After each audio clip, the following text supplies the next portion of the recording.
আপনারা কি শুনেছেন? আমাদের গ্রামে এক ছেলেবেলা, নাম তার রমজান, কেবল মেয়েদের ড্রেস পরে বেড়াচ্ছে। রমজান বলছে, আমি শুধু ছেলেদের পোশাক পরে হাঁটলে মন খারাপ হয়, মেয়েদের ড্রেস পরে হাঁটলে সবাই বলে বাহ, স্টাইল স্টেটমেন্ট। চলুন শুনি কেন এমন করে সে। আমি জিজ্ঞেস করছিলাম, রমজান ভাই, বলুন তো, মেয়েদের ড্রেস পরে কি অনুভূতি হয়? তিনি জবাব দেন, মেয়েদের ড্রেস পরে হাঁটলে গলায় চেনা গন্ধ আসে, মাথায় যেন রাজকুমারীর মুকুট, আর হাত ধরে সবাই বলে, ওরে, আজকে রমজান ভাই কি ঝকঝকে লাগছেন। এক কথায় আমার ফ্যাশন হাইড্রামা শুরু হয়। নিউজ অ্যাঙ্কর রমজানের এক ভিডিও ভাইরাল হয়েছে যেখানে সে মেয়েদের ড্রেস পরে বলছে, আমি তো পুতুল, প্লাস্টিক নয় আসল। ভিডিও দেখে গ্রামের ছোট মেয়েরা অবাক, আর ছেলেরা বলছে, আমার বউ হলে মজা হতো।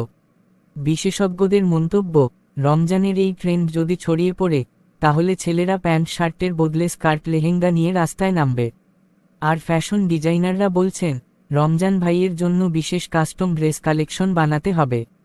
ছেলেরা আর পুরুষদের ড্রেস কোডে আটকে থাকবে না। রমজান ভাইয়ের স্টাইলে নতুন যুগ শুরু। আগামী বছর স্কুলগুলোতে লেডি ড্রেস ডে আনতে হবে। তাই বন্ধুরা, আপনারা চাইলে আজকে থেকেই মেয়েদের ড্রেস পরতে শুরু করুন, কারণ ফ্যাশন এখন বাধা নয়, এটা স্বাধীনতা। আর রমজান ভাই বলছেন, আমি শুধু ড্রেস পরি না, ফ্যাশন বিক্রি করি। শেষ মন্তব্য। তো বন্ধুরা, আজ থেকে মেয়েদের ড্রেস পরা ছেলেদের রাজত্ব শুরু। আর আমরা বলবো, রমজান ভাই, তোমার স্টাইলের সামনে কেউ টিকতে পারবে না।